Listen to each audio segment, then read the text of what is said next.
Ja, teleurstellend.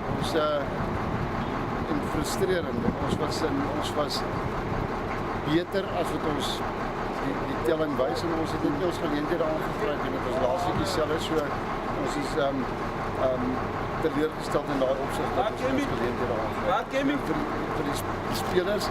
Ek dink op hierdie stadium hulle glo nie in hulle self nie, hulle dink nie hulle is goed genoeg nie, maar dan kom hulle hier en sê maar hulle is eintlik goed genoeg. So dis net 'n kwessie van 'n bietjie groter selfbelief en dit doen wat hulle oefen, want hulle oefen regtig hard en hulle werk regtig hard, maar dan stel hulle self teleur met die naweek met die game.